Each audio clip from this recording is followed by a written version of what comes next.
मेरे प्यारे दोस्तों, आप सभी को आपके दोस्त, आपके मित्र मृणाल चतुर्वेदी का बहुत बहुत नमस्कार। आप सभी प्रसन्न होंगे, स्वस्थ होंगे, मस्त होंगे और नवरात्र चल रहे हैं, इसका बहुत बहुत देवी आराधना का आनंद भी ले रहे होंगे। तो आजकल जो मैं अपना किस्सों की दुनिया से आपको किस्से सुना रहा हूँ, उन्हीं किस्सों में से एक किस्सा फिर सुनाता हूँ। आज के इस किस्से का नाम है एक अनचाही मुलाकात। ये बात है लगभग 20 साल पुरानी, जब मैं मेडिकल रिप्रेजेंटेटिव बना था और फार्मा प्रोफेशन में काम किया करता था।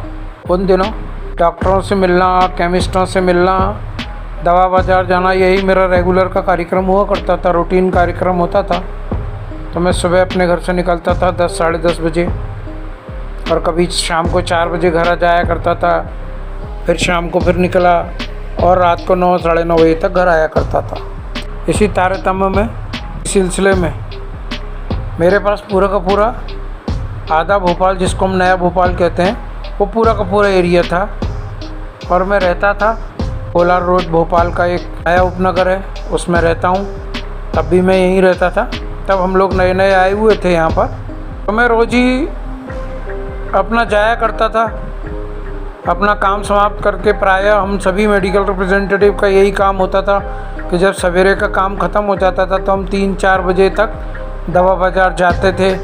रोज़ वहाँ पर स्टॉकिस्ट से मुलाकात करना और अपने नए बिज़नेस के बारे में उनसे जानकारी प्राप्त करना कि हमारा धंधा कैसा चल रहा है, हमारे प्रोडक्ट कैसे चल रहे हैं, मतलब जो मार्केटिंग और सेल्स के एक्टिविटीज़ होते हैं उनको किया करते थे। प्रायः मैं शाम को भी जाया ही करता था, क्योंकि वो वर्किंग आवर्स ही ऐसे हैं कि सुबह निकलो, दोपहर को आ जाओ, फिर शाम को निकलो और रात को घर आओ।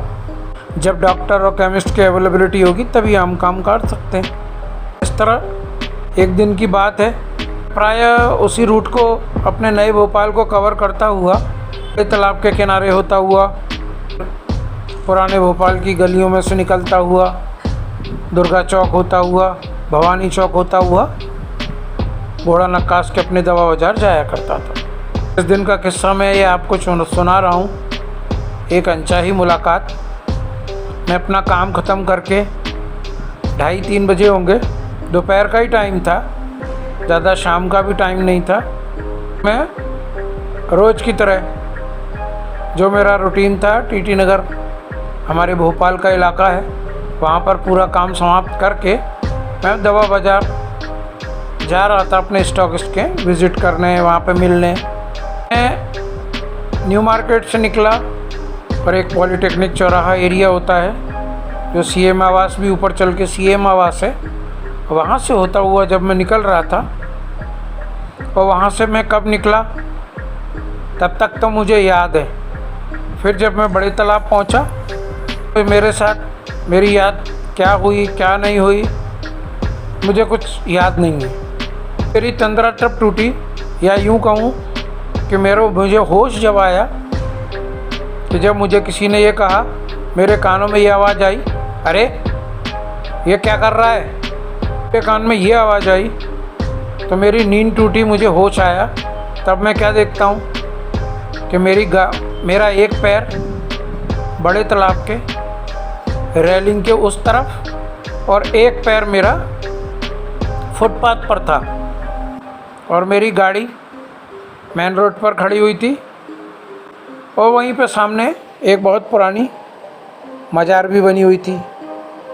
जब मुझे होश आया ये आवाज़ सुन के कि अबे क्या कर रहा है, तब मुझे घोर आश्चर्य हुआ कि मुझे पानी से इतना डर लगता है, और आखिर में ये कर क्या रहा था, मैं कूदने की कोशिश क्यों कर रहा था, समझ नहीं आई। और मैंने संभल के अपनी वो जो पैर मैंने जो तालाब की तरफ डाल रखा था उसे वापस खींचा और फुटपाथ पर खड़ा हो गया। तो देखा कुछ लोग मेरी तरफ देख रहे थे, हैरानी भी हुई, ग्लानि भी हुई, बेशर्म भी महसूस हुई कि आखिर मैं ये कर क्या रहा था, मुझे कुछ समझ नहीं आया। मैंने अपनी गाड़ी उठाई और दवा बाज़ार चला गया। फिर मैंने दूसरा रूट पकड़ा, दूसरे रोड होता हुआ मैं अपने घर पहुंचा। फिर मैंने अपने घर वालों को भी ये किस्सा सुनाया। उस समय तक मेरी शादी भी हो चुकी थी और एक बच्चा भी था, मेरी बेटी हो चुकी थी। फिर उस दिन आकर अगले दिन मैं काम पे नहीं गया क्योंकि मेरा मन उचाट हो गया था, मैं डर गया था या जो भी था, दहशत आ गई थी, कुछ भी जो भी था। मैंने रुद्राक्ष धारण किए, उसी दिन खरीद के लाया। रुद्राक्ष के बारे में पढ़ा ज़रूर था, लेकिन मैंने फिर रुद्राक्ष धारण किए। मुझे याद पड़ता है कई दिनों तक बड़े तालाब के किनारे से नहीं निकला। किसी न किसी शक्ति ने ज़रूर बचाया, जो सकारात्मक शक्ति थी, दैवीय शक्ति थी, क्योंकि मैं हमेशा भगवान की आराधना किया करता था। मैं हमेशा से आध्यात्मिक व्यक्ति रहा। मैं हनुमान चालीसा का पाठ किया करता था। बीच बीच में मन भी उचाट रहा।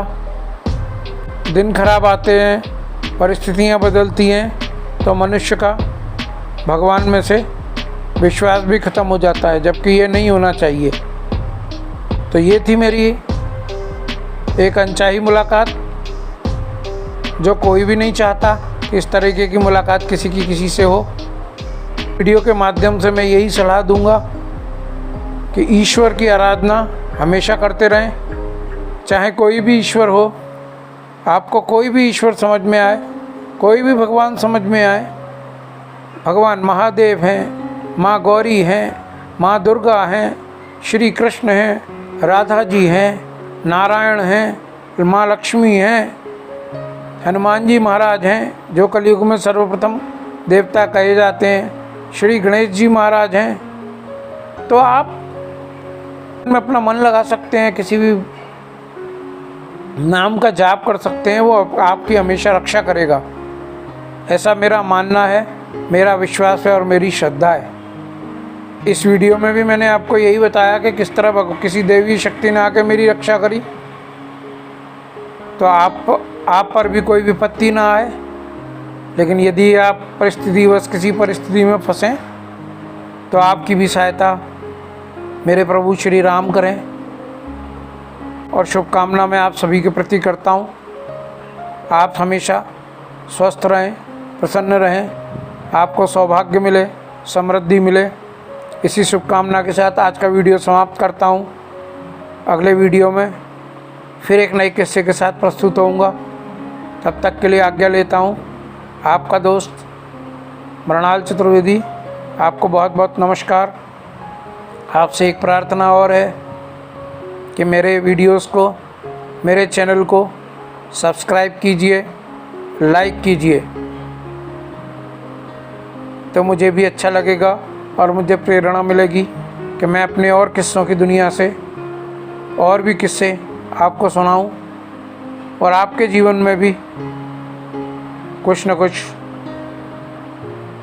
अंतर आए। यही प्रार्थना करता हूं। बहुत बहुत नमस्कार। शुभ रात्रि।